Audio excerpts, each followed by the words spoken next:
want to say something? I'm talking normally.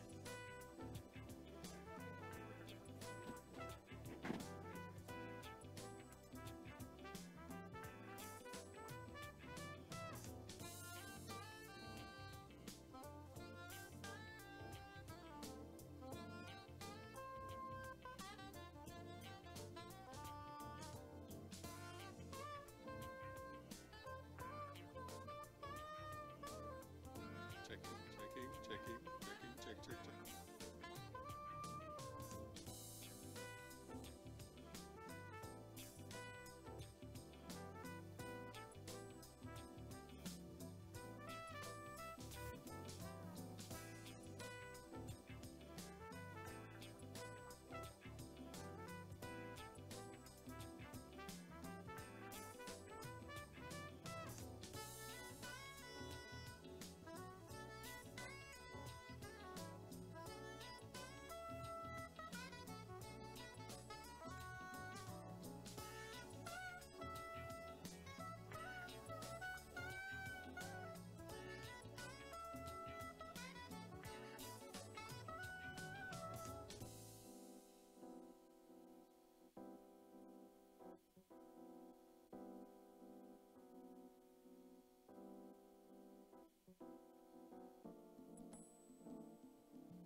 Ambassador Dr. Richard Bernal, distinguished speaker, Dr. Santiago Levy, stakeholders, distinguished guests. My name is Suzanne Shaw. I'm the Director for Strategy at the Caribbean Policy Research Institute, and it's my pleasure to welcome you on behalf of the Caribbean Policy Research Institute to the important discussion that we're gathered here for this afternoon. All countries feel a moral obligation to those of its citizens whom economic circumstances have treated badly. The issue is not only a moral or even a social one. It is now widely recognized that deep inequality inhibits economic growth, but countries struggle to find effective ways to meet this obligation. Jamaica has seen a plethora of anti-poverty programs and initiatives over the years, the legacies of which endure, leaving us with a broad array of policies that include income tax thresholds, consumption tax exemptions, public provision of health services, education and housing, and various subsidies and conditional cash transfers.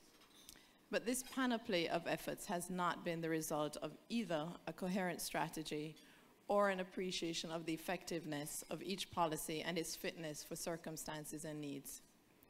Today's discussion is supposed to cut through this morass to get to a clearer understanding of what an effective social strategy should look like, reflecting both efficacy and compatibility with promoting economic growth.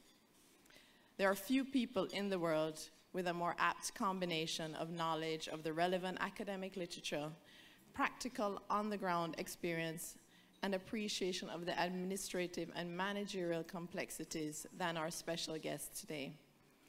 Mexican economist Santiago Levy became the Vice President for Sector and Knowledge of the IDB on March 1st, 2008. From August 2007 to February 2008, he served as General Manager and Chief Economist for the IDB Research Department. Previously, he was General Director at the Mexican Social Security Institute, IMSS, from December 2000 to October 2005. Under his tenure, he promoted changes to the Social Security Act to increase transparency and accountability in IMSS finances to create long-term reserves. From 1994 to 2000, Levy served as the Deputy Minister of the Ministry of Finance and Public Credit of Mexico, becoming the main architect of Mexico's renowned social program, Progresa Oportunidades, that benefits the poor. CaPRI's mission is to work alongside governments to promote evidence-based policymaking. There are few areas of policy more important than having an effective social safety net that can support economic growth, and probably no greater an embodiment of the accumulated evidence than Dr. Santiago Levy. We look forward to a productive discussion this afternoon. And now, without further ado, I invite Dr. Levy to get us started with a few words.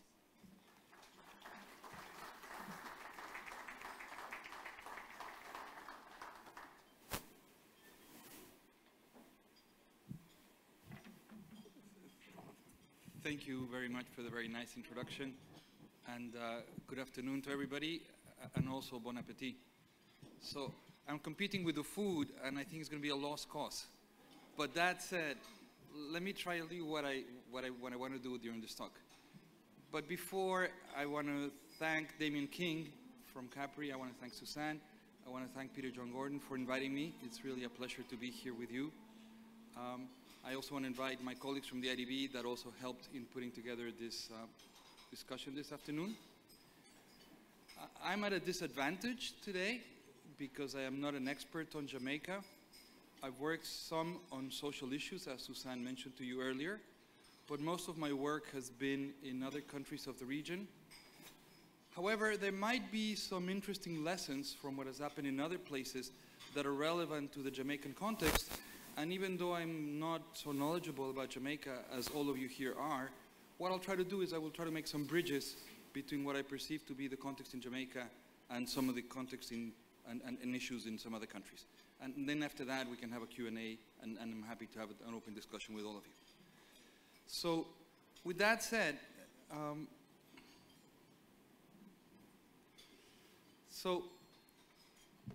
the main problem that I find whenever governments discuss about social policy is that we use the word social policy and everybody has a different thing in mind. the word social policy are way too broad, and they refer to very many different phenomena. Some people think about social protection, some people think about social development, some people immediately associate with investments in human capital, some talk about social welfare, but then income redistribution, social assistance, social inclusion, people think about poverty alleviation, and all these words are kind of tossed about as people discuss about social policy, and it's sometimes difficult to have a more concrete discussion because the language that we use is not an accurate language. And the concepts that we have in mind are not exactly precise. So I find it useful to order the discussion, and I always find it useful when I speak to government officials when they say, how can we put together a better welfare system, a better social protection system? I find it useful to make a distinction between what are the objectives that we are pursuing, and then what are the instruments that we can use to pursue those objectives. And even though this is schematic, I think that we can distinguish between three separate objectives. And this might seem like a very academic point. This might seem like a kind of boring and sort of, you know, the kind of nerdy thing that only officials from the IDB think about. But it really helps in terms of focusing the discussion to separate the objectives of what is being pursued. So one objective is you say, look, people face risks. Households have risks. They may get sick, maybe they don't, but no, they may get sick. They might have difficulty smoothing consumption because all of a sudden they lose their job, then they spend 2 years without a job, and then they find another job and their consumption level goes up and down, and you would like them not to have sharp drops in consumption, so you'd like them to smooth consumption. They might also all of a sudden get disability, not be able to work anymore, or even some might die and they might leave some of their household, the rest of the household in distress. So there are risks out there. The world is uncertain and government should help protect households against risk. This is true in Denmark and in Norway. Has nothing to do with poverty. It could be in the most equal society in the world. Switzerland. Some people get ill, some people have disability, some people have consumption. So protecting people against risks is an objective, but in your mind I really want you to separate it from poverty alleviation and from investing in the human capital of the people. A completely separate objective is to redistribute income. Suzanne was saying during the introduction, we all find the moral imperative to live in more equal societies, and it is not nice to live in societies when some households have a tremendous consumption power and some households are destitute. So it is a valid social objective for the government to say, I'm going to intervene to redistribute income to the poor. That might not be very relevant in Switzerland, might not be very relevant in Norway. It is very relevant in Mexico, a very unequal country. It is very relevant in Brazil, and it's probably very relevant in Jamaica. But it's separate from providing insurance. And then a third argument, a third objective is, look, we want to invest in human capital. Societies in which everybody is educated are better societies than societies in which people are ignorant. The democracy works better, institutions work better, there's more sense of social cohesion, there's some national values that are shared, and that's a perfectly good objective. But that's separate from protecting people from risks, and that's separate from redistributing income. So we have three objectives, and if we have three objectives, economic theory suggests that we need three instruments to be able to reach the objectives. And we have social insurance programs, and the key word when I speak about social insurance programs is the word insurance. Insurance, risk. So we have social insurance programs to protect against risks. We might separately have poverty alleviation programs to redistribute. And then we have education programs, training programs, which are for the third objective of getting to investing in human capital. Three separate objectives, 3 separate instruments. And if this was kept clearly in mind, the region, I'll be vague about Jamaica because I don't want to take a position right now, but the region would be much better and there'd be less of a mess from the point of view of the budget, less of a mess from the point of view of the administration, less duplication of efforts, and more clarity in terms of what social policy is trying to do and is pursuing and should be doing. What we actually find in the region is a mess. Suzanne was reading some of the mess as she was going through the introduction, right? But it's a mess. If you really think about it, does this work? If I stay away from that, does this work? Yeah. So people have, countries have income transfers, they use education programs, then we're going to have a school breakfast program, and we're also going to subsidize milk. But isn't it important to have a VAT deduction for food and medicine, because medicine is very important, and we should subsidize bread because the poor really need to be helped, and labor training programs are very important, and of course unemployment insurance is, but we should raise minimum wages to help work, blah, blah, blah, blah, blah, blah, blah. We have a very, very, very long list of instruments. The list could be longer, but my slide didn't fit, right? We have a very long list of instruments, and it's not clear what each instrument is doing for what and for whom. So if there's any takeaway from this discussion this afternoon, I'd be very, very happy if people had in their minds, look, what we need to get in Jamaica going is a discussion to make sure that we have a right mapping between the instruments, the objectives, and who are we focusing those instruments on. For redistribution, you must be focusing on the poor. Key point, sounds kind of silly, but if you're doing redistribution, you're transferring income from some people to some other people. You can't do redistribution in favor of all. If you're redistributing, you're taking away from somebody to give to somebody else. No country can redistribute in favor of itself. You guys might be able to redistribute from the future to the present. You did that in the past. And now you're paying for that through a 7% surplus that you have to have, a primary surplus you've got to have to bring down your debt. So this is a key point. Redistribution means taxing somebody to give to somebody else. There's no free redistribution and must only fit a few. That is very different from insuring against risks. Even a very rich worker who works for the best corporation in Jamaica and earns top dollar can get sick. Or he can be fired. Or die all of a sudden and his family is left in distress. Or get a bad disease and can no longer work. Everybody faces risks, and insurance must have this population in mind, and then investments in human capital have that population in mind. In the rest of the talk, I want to focus on these two. There's not enough time to discuss a little bit issues about investments in human capital.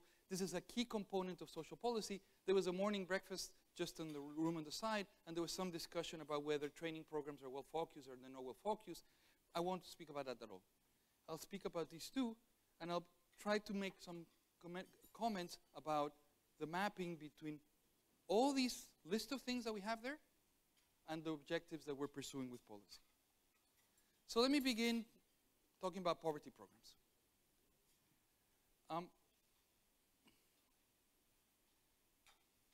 This is a nerdy thing from an IDB bureaucrat. Okay? But this nerdy thing from the IDB bureaucrat wants to call attention that for the next 10 slides, I want you to think about the world looking at the rows. We're focusing on this division. I don't want you to think about the world focusing on the columns and think about this division. People immediately associate poor and informal. Not necessarily the case. Important to distinguish between poverty and informality, because at least in many Latin American countries, and I don't know the data for Jamaica, there are many informal workers who earn more than formal workers. Informality and poverty are two separate concepts. Informality is about the status of social insurance, whether you're protected against risk or not. Poverty is about your income level, not about what kind of a job you have. Sure, there is some association between them, but you find people in all areas there. So, focusing now only on the poor. Countries all over the world, in Latin America, probably here in Jamaica, use a whole bunch of instruments to try to transfer income to the poor. They will subsidize essential goods, sometimes gas, sometimes electricity, sometimes transportation, sometimes food. They will sometimes offer tax exemptions to some consumption goods. Maybe sometimes they distribute foodstuffs, or they put a price ceiling or a price control. And if you think about what all these things are doing, is there are mechanisms to transfer income to households. And these mechanisms do it implicitly. So if the electricity is subsidized, and they should charge me $10 per hour of kilowatt, whatever, and I turn it on, I'm enjoying the subsidy. And if they only charge me 8 instead of 10, I'm enjoying a subsidy of $2 per hour of electricity that I do. And if I eat tortillas, I get the subsidy, and if I don't eat tortillas, I don't get the subsidy. So you're transferring me income through one of any of these mechanisms. And depending on whether these are generalized or not, you're transferring income to different subset of people.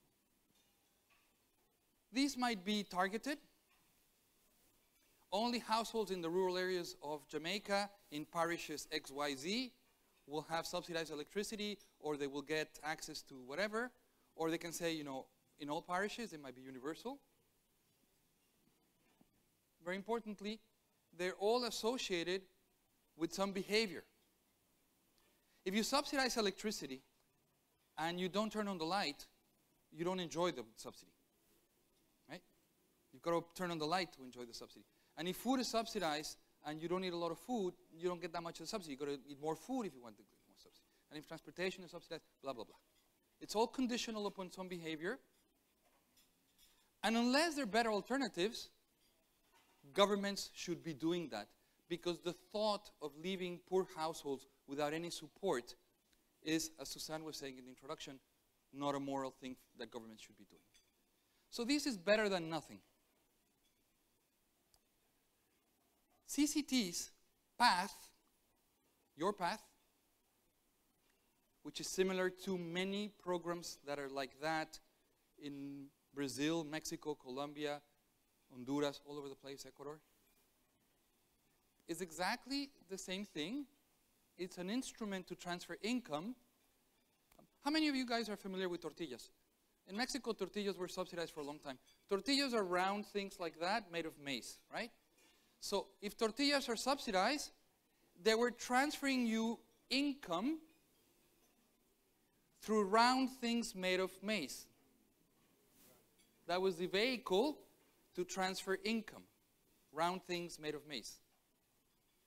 If they transfer you income in cash, as conditional cash transfers do, they transfer you incomes in rectangular pieces of paper with a picture of the national hero in the middle of the paper, called money. It's the same thing. You're transferring income. And you're doing it conditional on some behavior, but the important point is that the conditional behavior in which you're transferring income is usually associated with some investment in human capital. Bring the kids to the health clinic to get the vaccination. Ah, you get the cash transfer. Take the kid to school. Ah, you get the cash transfer. Compare that, turn on the light, and you get the cash transfer. So the question is, what kind of behavior should the government incentivize? Turning on the light or taking kids to the health clinic to get vaccinations? Conditional cash transfer programs were a way of saying it is more efficient to distribute money through rectangular pieces of paper with a picture of the local hero than through round things made of maize. And it is better to condition that income transfer on some socially desirable behavior, like investing in the human capital of the children, rather than other behavior, which is having tacos or turning on the light. That's what CCTs is. And PATH is some variant of some behavior that the Jamaican government decided was sensible to promote, and associated with that some income transfers. It may be better than other mechanisms that before, because the round things made of maize, 3 days later, go stale. The rectangular pieces of paper with the picture of the hero in the middle last longer. And it's bulky to carry a lot of tortillas and distribute a lot of tortillas. It's kind of cheaper, you know, to put the money. And nowadays there are these cards and all these fancy stuff, electronic, whatever. And if you focus them on a subset of households, the same fiscal budget will actually have more distributive power. And of course, changing behavior in a socially desirable way. I was reading an evaluation of the PATH program yesterday on the plane here, and the evaluation of the PATH program, this was done by a couple of colleagues at the IDB, finds, for instance, a really relevant issue here in Jamaica, that for the youngsters who participate in the PATH program, for boys, the scores on the GSAT is called here, the GSAT, which is this exam of performance in school, the scores in the boys increased by about 2 standard deviations as a result of the program. That's a socially desirable behavior. That's a good thing. Okay? So the idea of the conditionality in CCTs was, look, we're inducing investments in human capital. These boys who are in PATH are now learning more than what they were learning before as a result of the income transfer. And the idea is, look, these guys will be more productive. When they enter the labor market, they're going to have more education. So instead of always having people in permanent welfare, always redistributing income to them, let's redistribute to them, but invest in them. So maybe tomorrow, when they join the labor market, they're going to do better. And therefore, they won't need PATH. So I'll make a provocative statement. If you think about PATH as a permanent program, in my view, it's a mistake. Because a poverty program that is a permanent program is something that's saying, oh, look, poverty is going to be permanent. What you really want is to end poverty, and if you end poverty, you no longer need PATH, and we should all celebrate. So it should be a transitory program if it breaks the intergenerational transmission of poverty. So can PATH do that? This was a bit of a discussion this morning in the breakfast. Can PATH do that? Can Progresa in Mexico do that? Can Bolsa Familia in Brazil do that? Or, you know, all these programs have, the creativity for names is wonderful. You know, everybody has a different name. But can these programs deliver on this? So, you need to have more human capital, people that are healthier, people that were not undernourished when they were little, people that got more years of schooling, but they also need to find better jobs. In my view, there's a great confusion out there when there are discussions about social policy about what poverty programs can and cannot deliver. PATH can deliver this. PATH cannot deliver this. If you try to use PATH to deliver this, you're going to make a big mistake, which is what many countries in Latin America have done, as I will show you shortly. What is critical is that CCTs are not job-creating programs. They're not going to fix problems in the labor market. They're just going to raise income consumption and raise people human capital if they're successful. And that's a grand thing. One objective, one instrument. And I want to make a bridge to talk a little bit about social insurance. When we think about social insurance, we think about what is the impact on health provision, on pensions, on disability insurance, on unemployment insurance, who's covered and who's not covered. Now, I want you to think about the columns of the matrix that I was discussing before. I don't want you to think about the rows of the matrix that I was discussing before. But it turns out that depending on how you structure social insurance, very relevant issue for Jamaica, how you structure your NIS, your national, what's called the national system, which is the pension system, and how you structure your health, and how you structure your severance pay and your compensation for dismissal. Depending on how you do that, you will affect workers' choices, and this might or might not help productivity and growth.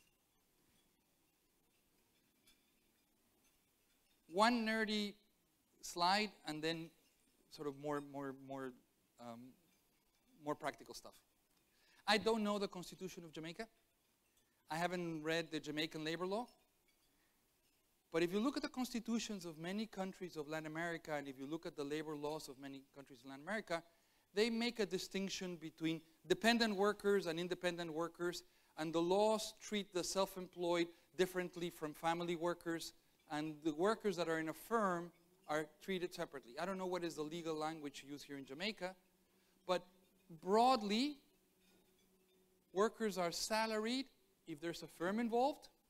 They're hired by a firm and they're paid a salary, or they're non-salaried, non-dependent in other countries. Either self-employed, they work for themselves, or maybe they are in a family firm in where there's no wages, but they have a little joint, a little firm, family firm.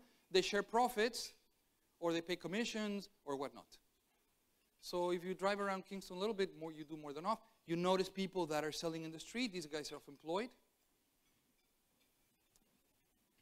This distinction is really important because the way social insurance was structured in the region is that social insurance was structured around these workers,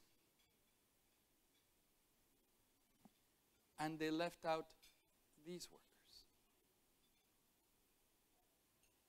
Social insurance, as it was born, the guilty guy here is Bismarck, end of 19th century, Germany. And then middle of 20th century, we import all these ideas. And the idea is that the firm will pay for the social insurance of the worker through a wage-based contribution that is proportional to the worker's wage.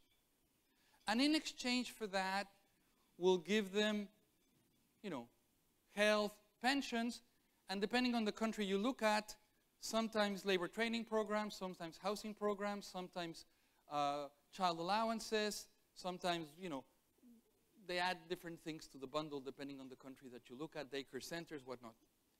And these workers are protected by firing regulations, by dismissal regulations, by severance pay. They cannot be easily fired by the firm. These guys, up until a few years ago, did not get pensions, did not get disability insurance, were not protected against those kind of risks. And if they lost their job, mala tarde, too bad, no unemployment compensation, nothing of that sort. In the 1990s, many countries in Latin America have begun to extend the coverage of social insurance by creating for these kinds of workers what are sometimes called in the literature non-contributory programs, because they're not paid from wages, they are paid from general taxes, from the general budget of the government. So this distinction between contributory and non-contributory programs is really important, and my prediction would be that eventually Jamaica will be in the dilemma of saying, all these people are reaching old age and they have no pension because they were not in this group when they were young and they didn't get a pension. And now what am I going to do? I'm going to have to extend them a pension paid from the budget, and I will create a non-contributory pension. My prediction will be that eventually you guys will end there, because that's where Colombia is ending, where Peru is ending, where Bolivia is ending, where Brazil is ending, where Mexico is ending, where most countries in the region are ending. And the same with health and the same with disability. Oh, sorry. So these guys are called formal, and these guys are called informal. We use the word formal and informal, but really the underlying phenomenon is deeper. It's structured in the constitutions, in the labor laws, in the health laws, in the pension laws, in the way the whole system of social insurance is set up in the country. Now, interesting piece of data. I wanted to get these numbers for Jamaica, and I was really angry at my assistants at the bank, but I cannot get these numbers for Jamaica. We use the language in a flawed way. We speak about formal workers and informal workers.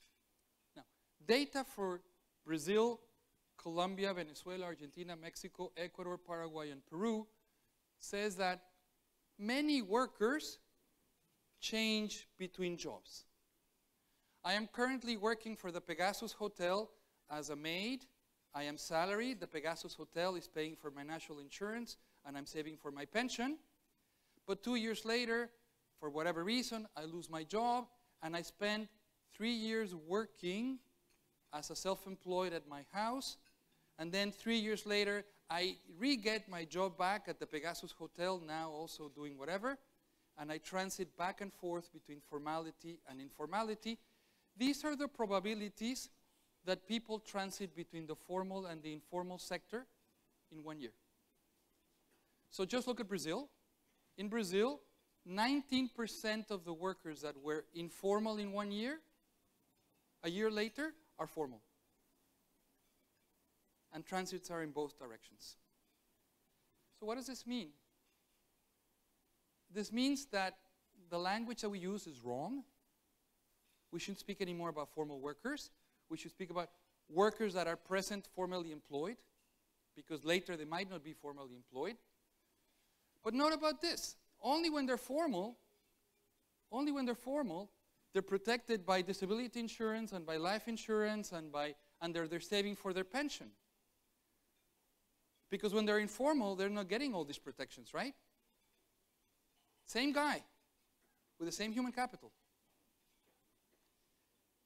Suppose I was an insurance salesman and I sold you a policy to protect your home against fire or against flood or hurricanes.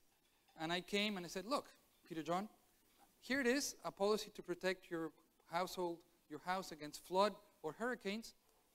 It works in January, March, July, October, and December. In the other months, it doesn't work. So if I'm informal and I get disability, if I'm formal and I get disability, I'm protected. What does it do to the pension system? So there's an interesting piece of data that 60% of the workers in Jamaica contributing to their pension system are not going to reach a pension because the contribution density is not going to be sufficient because workers are transiting between the formal and the informal sector. And what this is telling you is that the structuring of social insurance around the formal and informal status of the worker is actually not an effective mechanism to protect that worker. And when he gets to retirement and longevity, he's going to bear all the longevity risk. This is some data from Mexico about the share of time that people contribute to their pension. So the red guys are the low-wage workers guy. The low-wage worker guys only contribute up to 20% of the time that they could contribute, half of them, only 20% of the time that they couldn't contribute. So these guys are not going to get pensions. Or they're going to get pensions that are about this size because they're in and out. This is something that we need to study more in Jamaica. We need better data for Jamaica. We need a panel. We need to follow workers through their life cycle. And we need to get a better understanding of what is happening to their protection. Let me make 5 ideas on what happens when the social insurance system is not well structured, what might happen to productivity. I put these slides here at the risk of being a little bit too technical, but I want to bring an issue to the discussion on the floor, which is the social insurance system of the country matters greatly for productivity and for growth. And if growth and productivity is a big issue in Jamaica, as it is, thinking that you can solve that issue without rethinking your social insurance system might not be right. So we know that informality is correlated with low productivity.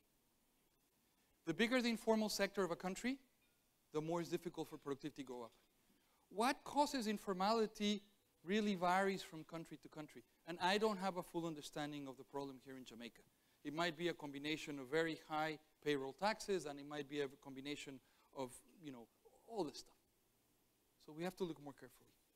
But what is important is that there are factors that are creating informality, and very, very important idea. Workers are choosing, and firms are choosing, whether they structure contracts formally or informally, depending on what is best for them. This is a really interesting example from Colombia. This is the formality rate in Colombia, the share of workers contributing to a pension. So more or less in Colombia, this was the share of workers contributing in the formal sector. Colombia did a very interesting reform in 2012. Colombia reduced payroll taxes.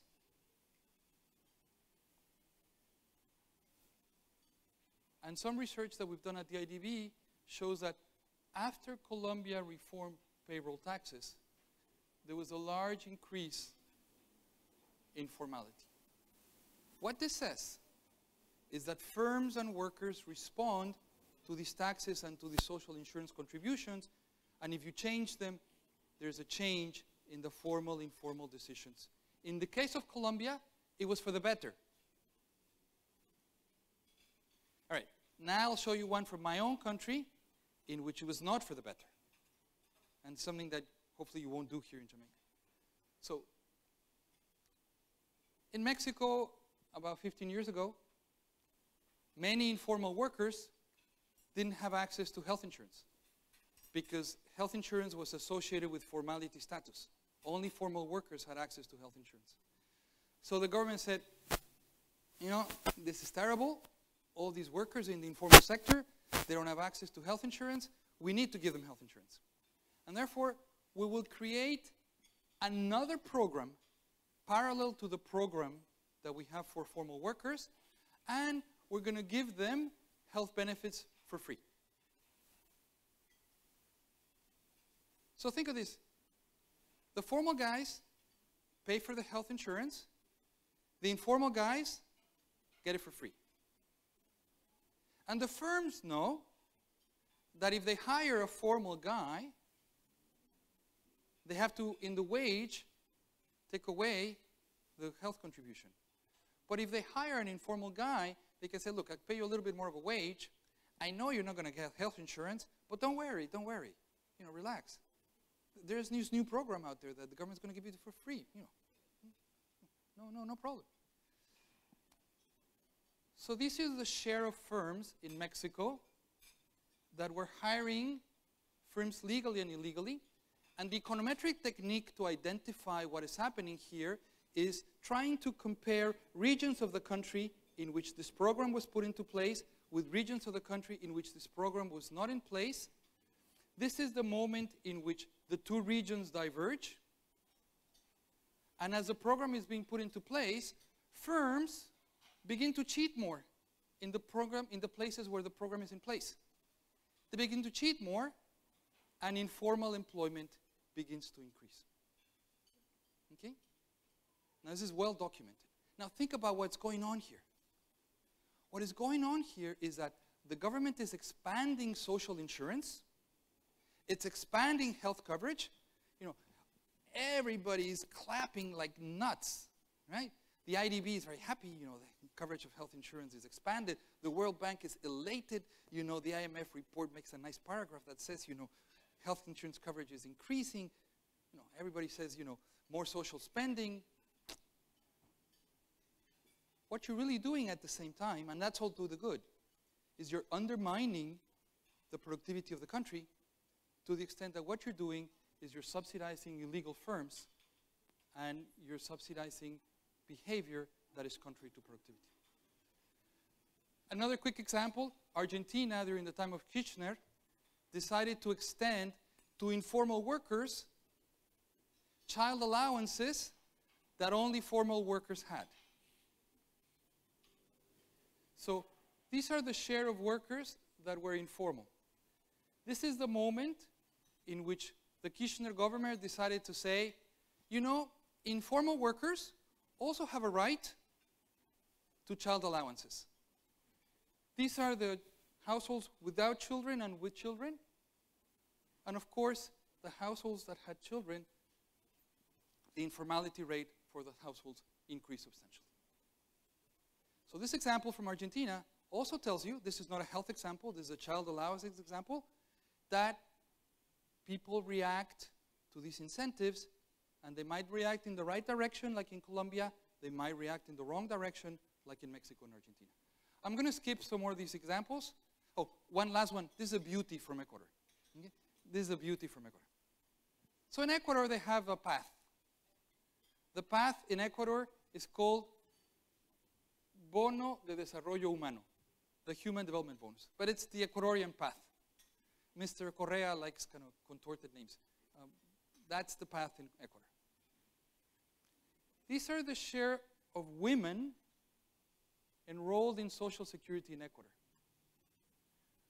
Without the CCT in Ecuador, women that were poor, this is the threshold, these are the poor, these are the non-poor, and the rate at which women were in the formal sector in Ecuador was the same regardless of the income level. When they put in 2008-2009 the Bono de Desarrollo Humano, they told women, you get this path, but if you get a formal job, you lose it. Willy-nilly, there's a large gap in the formality rates of women with path and without path in Ecuador because the incentives were not well aligned. There's a broad area of research that has looked at social insurance programs in Latin America across pensions, daycare, health, child allowances, and whatnot, which have shown that badly designed social insurance is having effects on choices, labor, leisure, productive, informal, formal. So let me close with some remarks and then open the discussion. First, I really think that we need to be much more careful when we use these expressions, social protection, social insurance, whatever. We need to really be precise. I think the key distinction is between programs that are providing insurance and programs that are redistributing income. These need to be sharply distinguished, the columns from the rows. And then need to understand that all these programs interact with each other. There should be a universal law prohibiting any ministry of doing a program on its own without talking to another ministry.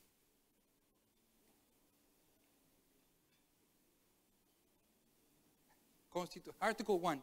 In this country, no ministry shall be able to do a social program without first talking to the other ministries and without first realizing what it's going to do to the incentive structure. How will firms respond? How will workers respond to the incentives? There are many programs that have unintended consequences. I've shown some examples, but there are many more. And we need to study more, and I think this is relevant for Jamaica.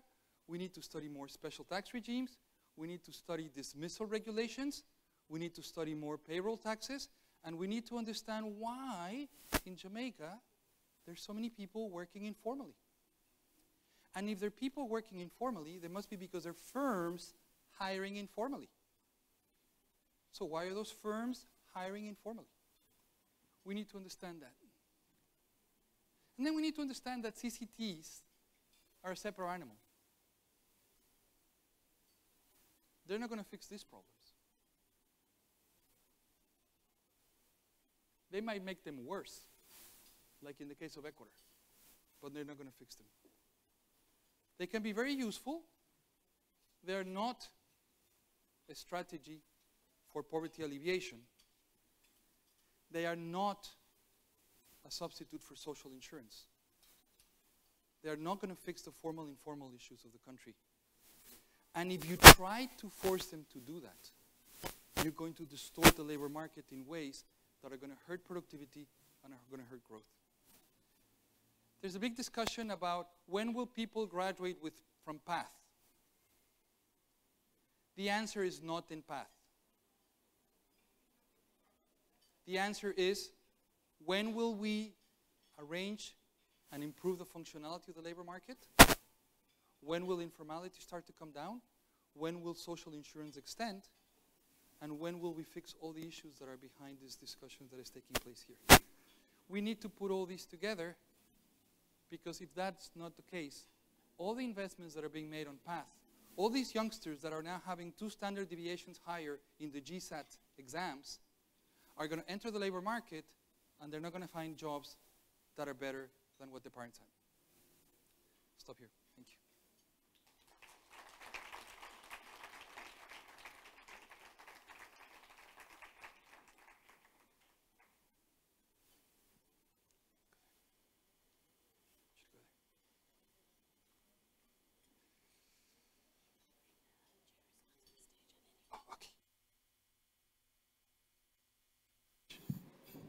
Thank you very much, Dr. Levy. We will now move to the second part of our program, which is a discussion with our members of the audience. This discussion will be led by Dr. Peter John Gordon. May I ask Dr. Levy and Dr. Gordon to please take a seat on the stage. Dr. Gordon will be moderating the discussion going forward. Good afternoon, ladies and gentlemen. Santiago Levy happened to have been one of my professors in graduate school. And the irony dawned on me, Santiago, I wasn't brave enough to say that at the time, but here was a student from third world being taught by a professor from the third world in a first world classroom at first world prices. But today we're going to be talking about the how Jamaica really should be structuring its, I'm nervous, I'm looking for the word, social programs, for want of a better term. You have hit on a number of things about, for example, the informality in the labor market. What we've been seeing in Jamaica is that firms, rather than employing workers, are now contracting people, which is a clear attempt to circumvent the labor laws of hiring and dismissal, redundancy payments, etc. But the challenge which we face is particularly challenging because some of the goodies have been popular, free health or free education, with very little understanding of the incentives which they create. Usually the discussion really is around, can we afford it or can't we afford it? When in truth and in fact that may be of second order importance, and the more important thing is what do you do with incentives? You mentioned the health example. Well, if the government is giving free health care, then why should you use your health insurance card?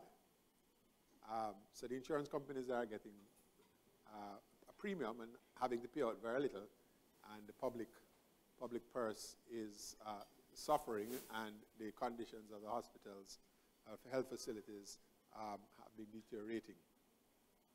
I'd like to open the discussion to members of the audience. If you could pose your questions, try and keep them as succinctly as possible so that we can accommodate as many participants. Is there any? At the back, could you identify yourself?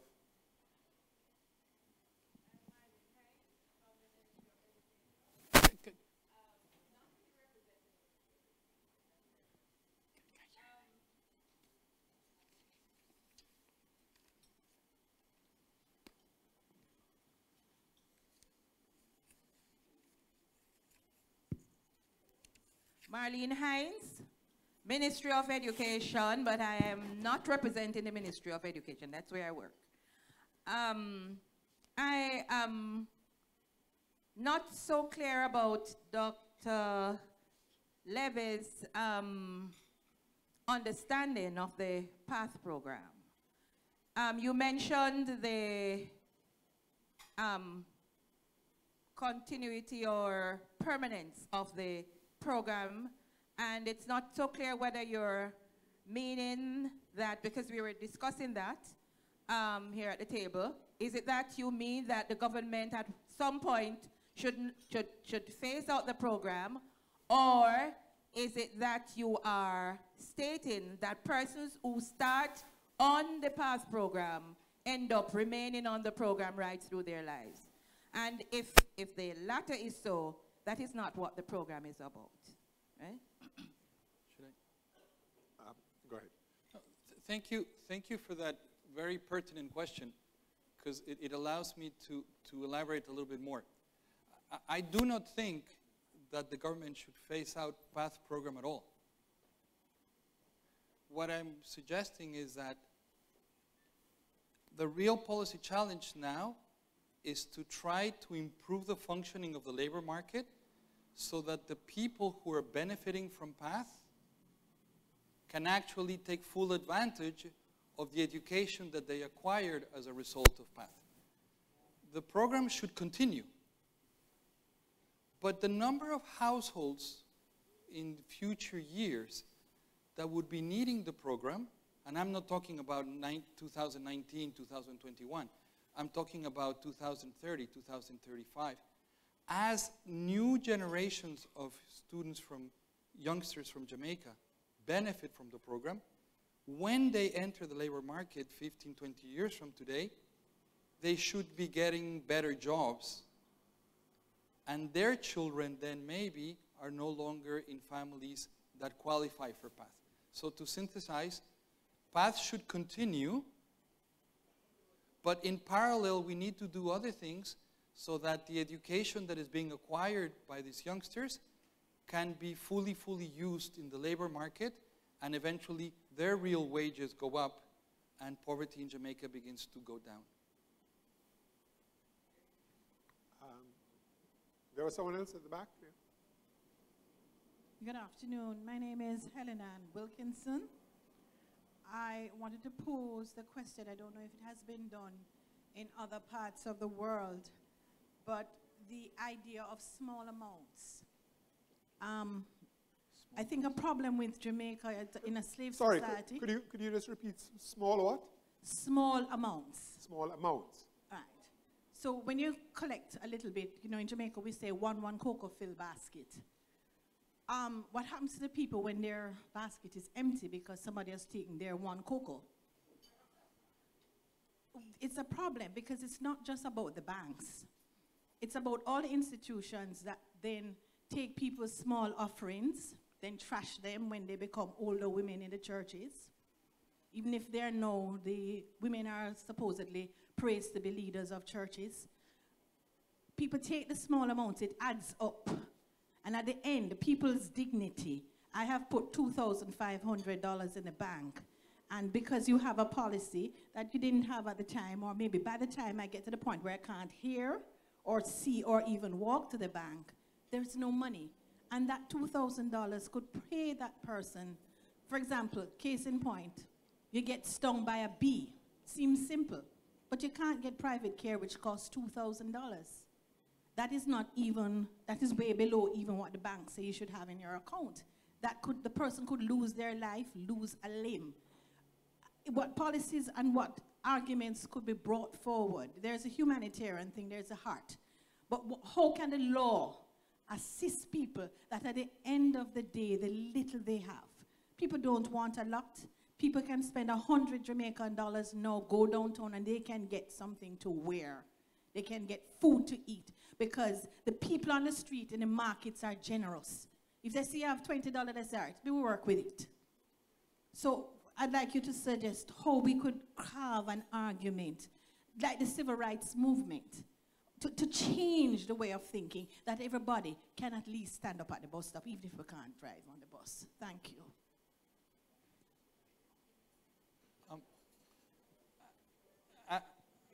I fully sympathize with the points you're making, and I think that kind of social attitudes that you're describing would be very, very much complementary. The social capital of a country is more than what the public policy programs are. You also mentioned something which I fully agree as well, which is financial access to financial services should be substantially widened. And yes, poor households sometimes do have obstacles reaching or having access to financial services because banks, this is not only unique to Jamaica, happens in many countries in the region, have minimum thresholds or minimum requirements that actually make it impossible for them. So this is a complementary dimension of social policy that you're suggesting that very much would add to the sort of things that I was speaking before. I was focused on a subset of issues more from the public policy side. Keith Collister.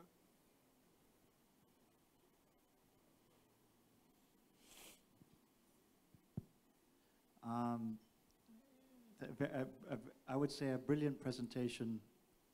I think that's exactly what we need, and I hope Peter, John, and your team will make sure it's publicized properly. Couple of questions. One, you mentioned the issue of the formal versus informal, and I want to focus on pension, although you could focus on health. I don't remember the figures, but I think we're about 8% coverage here in Jamaica. I happen to be chairman of a pension fund. That issue of moving between formal and informal, and then not having, because you lose your benefit, your money each time. I think you've exactly hit on it. How we need a solution to that, because even the 8% who are covered, and I know from our own pension experience that at the end, not enough people, even of those who are actually in, get a decent pension at the end because for exactly the reasons you mentioned. So I would recommend to the policymakers that they focus on that like a laser beam, because that is a major issue right now. And perhaps you can expand on how to deal with that in and out issue for pensions.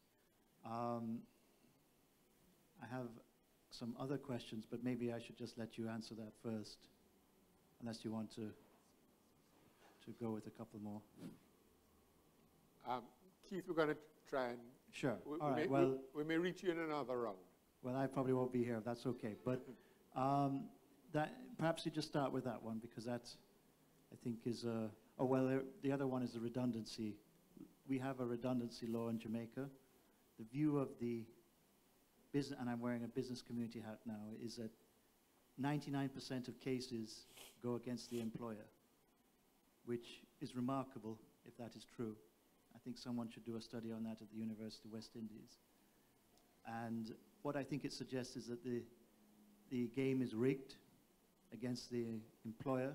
So what happens is they the incentive point you made, they move to contracts. So we obviously this is not desirable for a long-term standpoint, so perhaps you can also address that somewhat controversial, but I think very important issue. So thank you for both questions, and they're both extremely difficult and extremely relevant. The issue of transit between formal and informal sector is not unique to Jamaica. The more data we gather on what is happening in the labor markets in other countries in Latin America, the more we find that this phenomenon is there.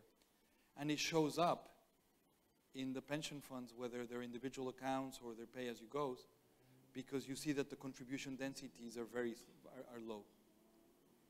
It is an extremely difficult problem to solve if the social insurance system is structured around the status of the worker.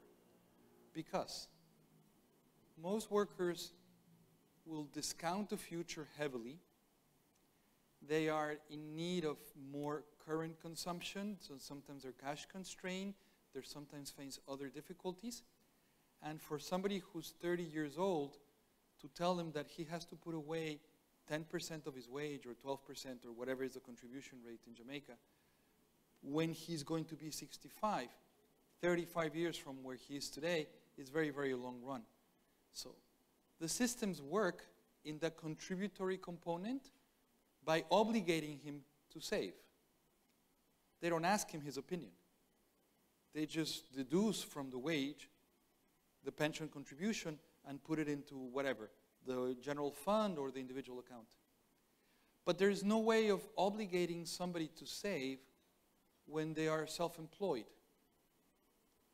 There's no way of obligating somebody to save when they're in the arrangements with firms that Peter John was discussing earlier, because they're no longer the employees and they're no longer paying them monthly wages and deducting them from the wage.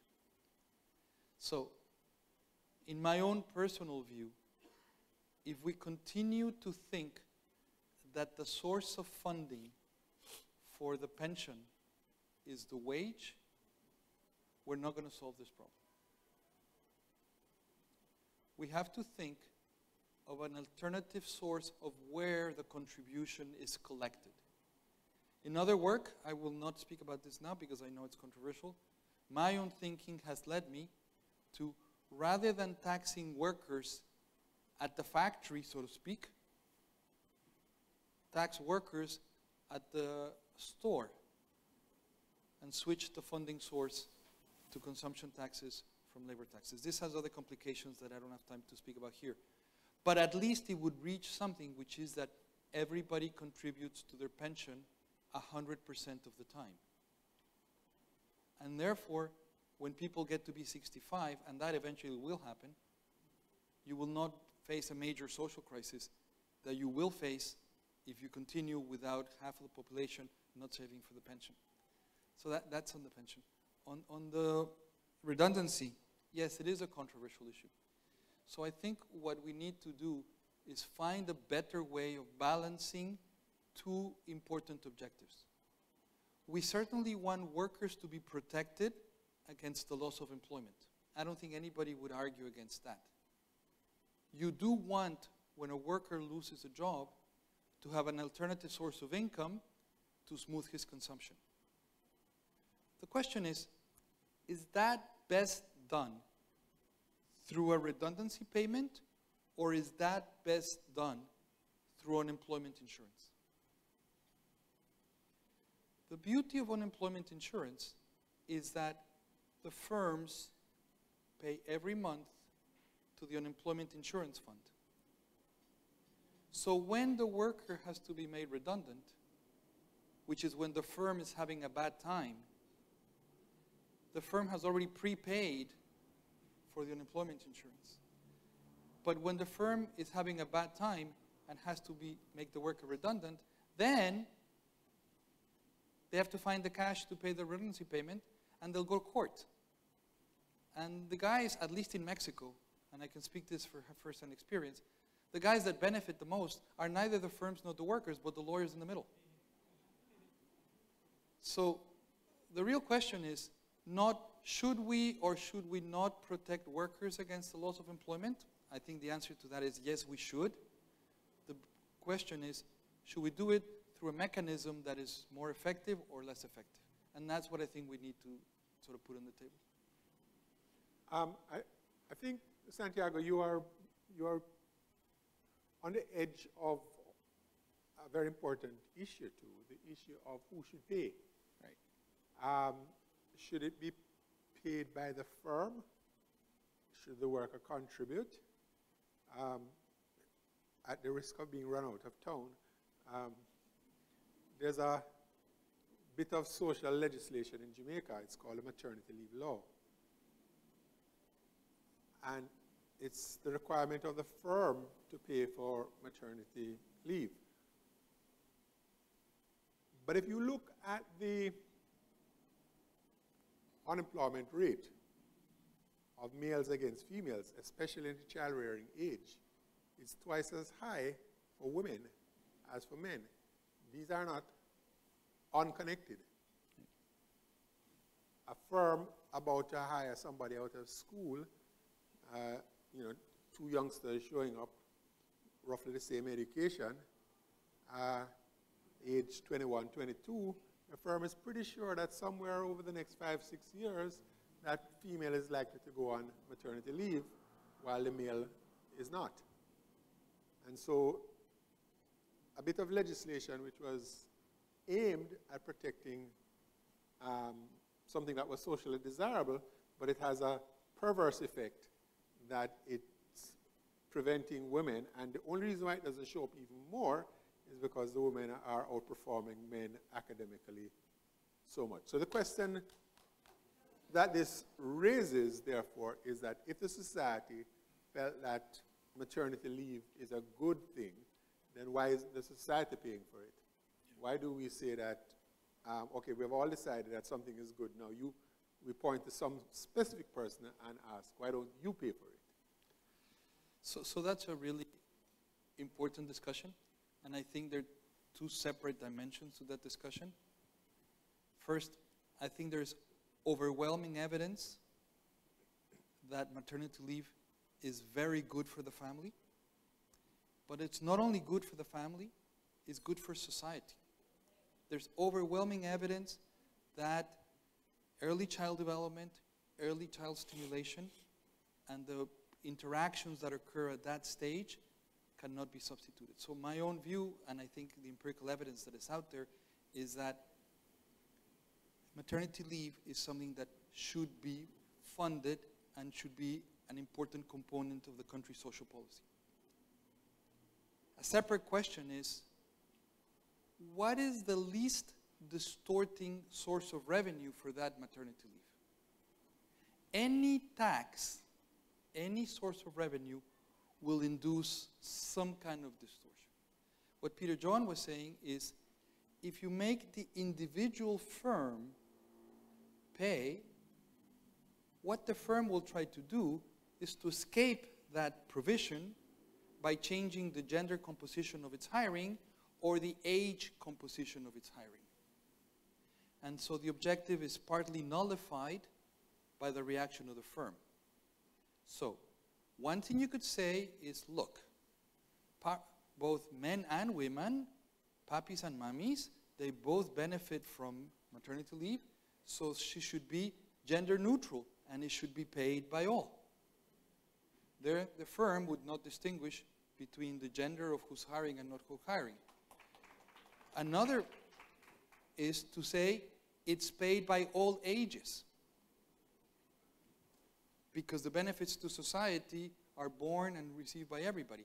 So this way the firm would not have the incentive to discriminate between youngers and olders. The general point that Peter John is making is just one more example of the sort of points that I was making earlier in my presentation. It really is central to distinguish between the objective of the policy and the instrument that is used to pursue that policy. These things are sometimes conflated. And we can agree on the objectives, as in the case of maternity leave, but then that doesn't mean that any instrument will do, because the objective is good. No. The objective is good, and now we have to have a careful discussion about what is the right instrument, and that instrument in Jamaica might be different than in Mexico and whatnot. So that would be my reaction. A question? Yeah, go ahead.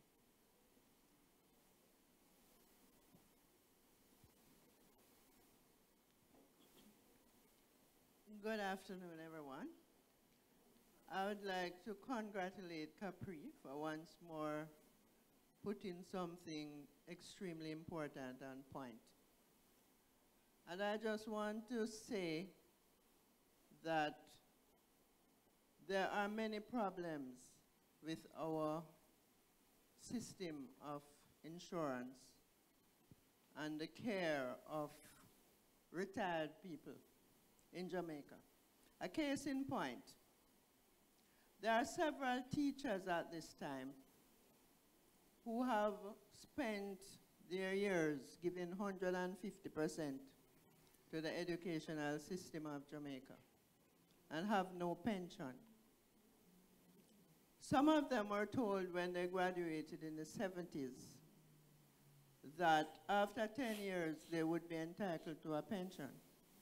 But nobody told them what were the conditionalities. And then they reached pension age, and the Ministry of Education and the Ministry of Finance informed them very proudly that they have no pension because they needed to work 18 years and not 10 because so, and so. When they go to the NIS informed them that the schools where they worked did not pay the money, and therefore they have no pension from NIS until they find the schools and get them to pay the money. And even when the schools send the letters, they are told, the retired persons are told that the letter is good, but we have not received the money. And some of the schools say they told the teacher to pay the NIS. So I'm very happy that people from the ministry are here because something needs to be done about this sort of injustice. And I hope CaPRI will probably one day look at what is happening to the teachers who are not entitled to pass because they are totally disqualified because of the assets that they managed to get, but which they are going to lose because they have no pension. Okay, thank you very much. Any other? Go ahead. Good afternoon, everyone. Dr. Santiago, lovely presentation. You spoke about the redistribution. You also spoke about the informal sector. Now, I would like to throw out something in order to get your response. We have been tinkering with this concept of redistribution for years in this country. But let us drill down into the data. In Jamaica, there are some 1.5 million persons in the labor force. Also, there are approximately 400,000 persons on the PAYE rolled. Now, how do you redistribute the income from this 400,000 to take care of the rest of the population of 2.7 million people? In addition, we have become accustomed to, as you have rightly discovered, that we have a large informal economy. We have not, even though we have the PART program, many persons don't know how it is properly structured. And if we are not to end up that even the 400,000 persons who are contributing now will end up on PART, how are we going to go forward because we are not an inventive society. And unless you figure out a way to invest in your better education, in your science, to become inventors, to create the kind of industry that will create a spin-off into the formal sector, we will end up not having a proper social program to take care of us, and not even a decent pension. I would like to get your input on this. So thank you for the observations, and you touch on many issues and interrelated. It's a complex question. Think for a second of a society. I know it's not Jamaica, it's not Mexico, it's not Colombia. But think for a second of a society in which all households had pretty much the same income. I don't know whether it's high or low, but the point here is that all households have pretty much the same income. The scope for redistribution in that society is almost non-existent. Because you're taking from one person to give to another person, but they're pretty much the same. There would be no basis for really carrying out redistribution. Redistribution works, paradoxically, in societies that are extremely unequal, in which there are clear differences in income levels between households, and then through whatever mechanism, from those households that have more resources, the rich households, you tax them or whatever, and you transfer resources through the households that are poor. I don't know enough about Jamaica to tell you the extent and the scope and the space to which there is redistribution, given the underlying inequality and the underlying space for redistribution there is in the Jamaican society. It is clearly not where I started, with a very homogeneous society where all households have the same income level. But I don't know how unequal it is, and it would be important to have better data from household surveys to be able to assess this sort of question. You then touch upon a second issue, which is go back to the context in which all households are the same. There's no scope to improve anybody through the redistribution. The only scope to improve standards of living is that if everybody becomes more productive. At the end of the day, the only way in which societies are going to be more prosperous is they're going to be more productive. Yes, redistribution does play a part in very unequal societies, because there is a moral imperative, as Suzanne told us at the beginning of the discussion, to redistribute in those that need it the most, assuming that there's underlying inequality that allows other redistribution to take place. But we must also, and this doesn't mean lack of empathy or lack of solidarity, on the contrary, is with all empathy and solidarity, understand that redistribution by itself will not be a sufficient solution to the problem. And that at the same time that we're engaging in redistribution, we must also engage in a parallel set of measures to make the society more productive, and that goes to your point on formality and informality. The real cost to Jamaica by your large informality is not so much that you're not collecting all the tax revenues that you should be collecting. That's a cost. The real cost to society here in Jamaica is that all of Jamaica is losing because people are not as productive as they could potentially be. You take an individual, whatever, 22, 25 years old, maybe he finished secondary school, maybe he finished high school. You put him in an informal 2-person, 3-person firm that's going to last 3 years, then it's going to go bankrupt, and he's going to be transiting from job to job. That individual over his lifetime is not going to be very productive. You take the same individual, with the same family, same education, same individual. You put him now into a large firm, and that firm is going to train him, he's going to learn on the job, he's going to acquire experience, and he's going to move through his career in life. So it's not the individuals themselves, it's the context in which all these individuals are working. And Jamaica, yes, must have some redistribution, because the little data that I've seen, yes, there are some households that really do need it, and it would be immoral not to do it. But Jamaica also needs urgently to increase its productivity.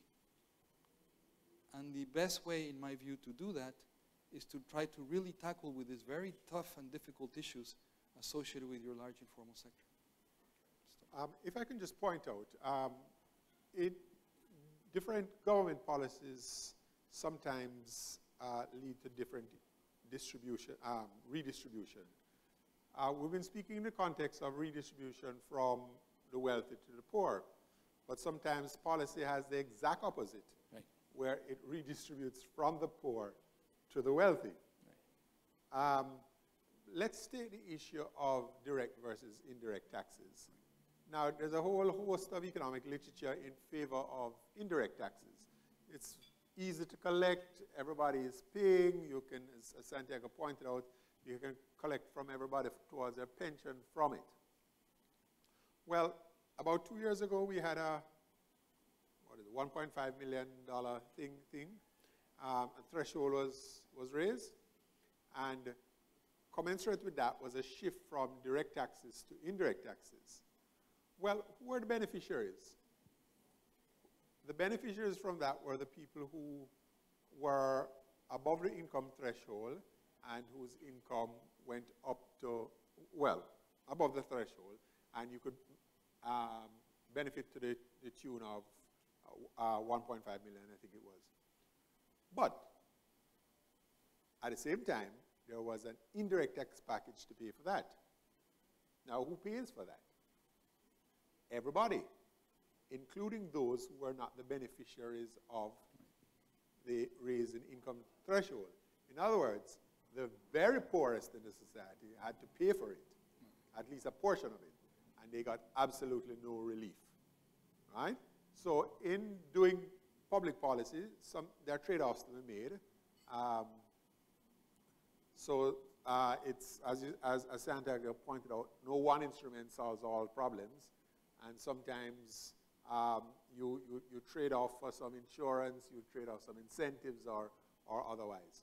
But it's very important that we examine all government policy to understand the distributional effects. Just one last example. When the Portmore toll was being built, a lot of people in Portmore were opposed to the idea of a toll and that should be a free road.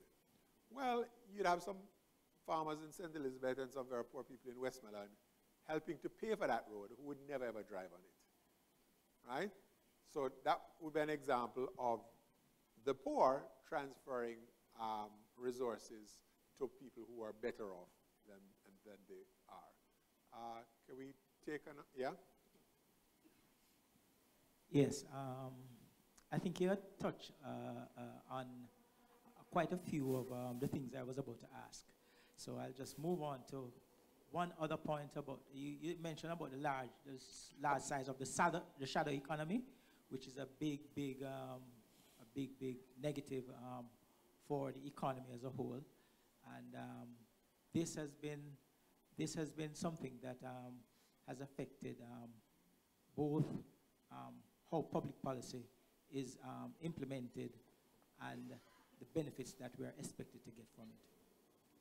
However, I'd like to just ask, what do you see technology, the role of technology for, in helping to solve some of these issues that you have brought to the fore? For instance, I'll just give an example of the financial inclusion. You know that if it's creatively applied, some of the poorest can actually get a positive or get a benefit from it. For instance, some of them don't have to go into the formal banking system. Technology as it stands now will help with that. I'd just like you to weigh in on how you would think technology would help with some of these issues as well. And you might very well also mention a little bit about how you think that the shadow economy can be reduced considerably to help with some of these policy initiatives as well. Thank Thank you. So thank you for that question. This is an ongoing area of research, and we, at least I haven't seen much evidence to really give you a proper answer. I'm afraid I'm going to be extremely vague because you read a lot about the promise of technology, and it might be so, but then if you ask, okay, where is the empirical evidence as to exactly where what has happened and what were the impacts? And there's little empirical evidence, as far as I know, that allows you to make an assessment. There's a lot of speculation that technology might change the dynamics of some of the things that we were speaking about before. Come back to the question on pensions. If everybody used an electronic card to purchase, suppose that there was no cash. In India, they sort of try to push in this direction. There was no cash, and everybody did purchases through an electronic card. Technology would allow you to sort of really trace everybody's consumption level and improve taxation and improve tax collection. So a lot of people who live in the shadow economy or who live in the informal sector, depending how you define it, but a lot of people who are evading could now, enforcement could be much more improved. I sort of believe that, but I'd like to see more empirical evidence that in fact this has happened somewhere and to understand better the mechanisms. Beyond that, I can also think that technology can make some problems worse. From the perspective of what we were discussing before. The prototypical example here is, suppose that before taxis were all in a company, and that company ran a taxi driving company, and all the workers in the taxi driver were salaried workers, and they knew the wages of everybody. So now technology comes along, and Uber comes in, and all these taxi companies are going to disappear, and most of these drivers are going to become self-employed rather than working for a company. If you continue having social insurance through the company, the basis of social insurance is going to be undermined by technology. So it can go both ways. I'm sorry to give you such a wishy-washy answer. We need sort of more empirical evidence, I think, to see where this is going to take.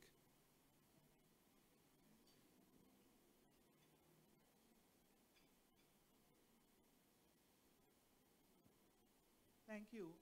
I wanted to say how much Dr. Levy's presentation has supported quite a bit of the work that has been ongoing in Jamaica over the last 4 or so years. In 2013, there was a launch of a national social protection strategy for Jamaica. And embedded in that is a social protection floor. Through the Planning Institute of Jamaica, they have already done work to cost the floor, how much that would cost the Jamaican government, what percentage of GDP that would be. And so the PIOJ, is well down the road where that is concerned. It would take a long time for me to articulate quite a bit of what that strategy is, etc. But just to note that there is a strategy, and embedded in it is a social protection floor. Which is really the minimum income and social services that every individual in this country should be entitled to. But also, there was for 2 years a labor market reform commission, which met for 2 years, and it ended last year, just at the end of July. And quite a bit of the work of the labor market reform commission considered the issues of productivity as an add-on to not just redistribution, but we acknowledge that productivity was very critical for increasing not only the production of goods and services in the country, but generally the well-being and standard of living of the country. We also considered redundancy payments or benefits in relation to unemployment insurance. And right now, before the Planning Institute is a terms of reference for a cost-benefit analysis of introducing unemployment insurance, either as a replacement of or to redundancy payments or in addition to. We don't know yet. but we have been exploring the cost of this. And so we've asked, that it be sent forward for a consultant to take on this job. So I just wanted to say that there are a few things which are, being thought of, work that's going on, etc. A big labor market reform study that's awaiting Cabinet's approval and its implementation. So all is not lost. Thank you. Any other? Oh, we have someone in front.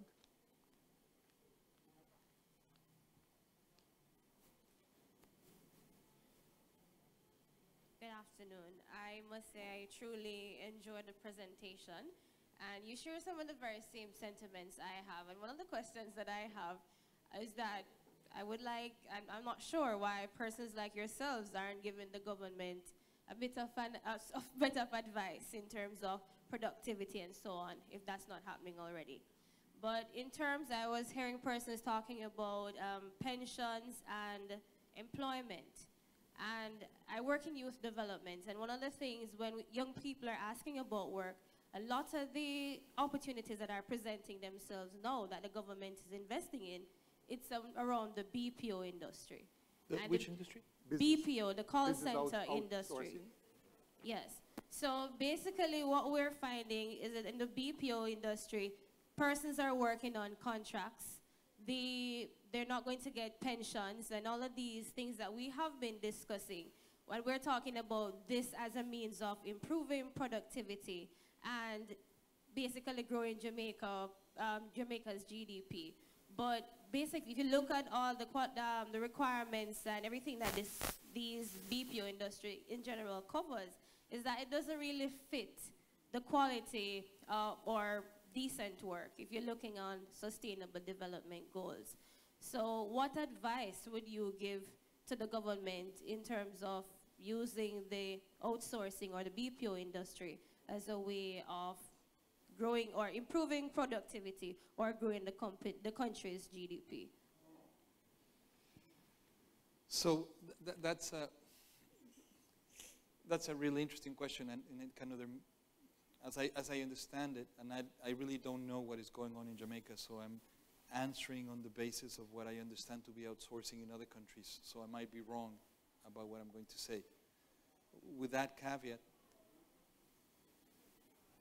the problem is that you're trapped by the institutional architecture that I was describing before. Remember that graph where I had salaried, non-salaried? So you have the salaried, these are the guys that are subject to social insurance and severance pay and compensation and all that. And these are the guys, self-employed, and the guys outsourced through contracts and all that stuff that are not subject to all this stuff. Given that architecture, you can see why firms want to go the outsourcing route. Because what they're saying is, look, I have the flexibility to adjust my labor force. I can enter new markets. If I do well, I grow. If I don't do well, I shrink. I can sort of explore, innovate, and outsourcing gives me the alternative to do that. The downside of that is, look, the more you go down the outsourcing route, the more you're undermining your social insurance system. So you have a bad trade-off in between things that you would like to do from the point of view of productivity and business development, which is very needed in Jamaica, and the extension of social insurance, which is equally needed in Jamaica. And all I'm saying, and this is going to sound to you like a completely outrageous statement, is that in a way you're suffering the consequences of Bismarck. The last thing Bismarck thought about when he was designing social insurance in Germany at the end of the 19th century was Jamaica, or Mexico for that matter. He never thought of that.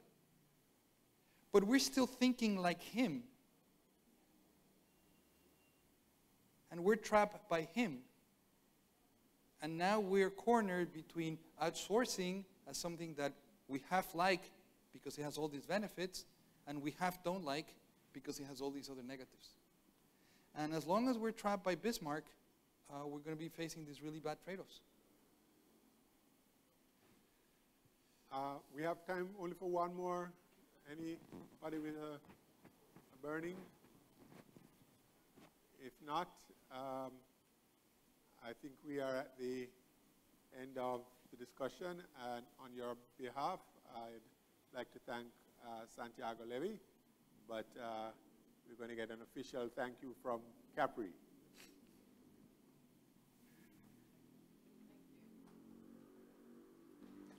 Oh, wow. I didn't even do anything and I get applause. Just joking. Thank you very much, everybody, for your participation. I think we can all agree it's been a really insightful presentation by Santiago. I learned a lot about what's happening in other countries in Latin America, and lessons as well for Jamaica to not end up in the same situation. And I think a lot of the questions that were raised in the discussion as well provide further food for thought. So I just want to close by thanking the IDB, CaPRI's corporate sponsors who made this event possible. Of course, Dr. Santiago Levy for bringing and sharing with us all his knowledge and experience on the subject. Dr. Peter John Gordon for moderating the event. And finally, and possibly most of all, you, the audience, for attending, for showing your interest, and for participating in the discussion. I hope we can take this information forward, bring it to our respective leaders, decision makers, so that we can play a role in shaping how this issue of treating the informal and formal sectors and ensuring a certain basic level of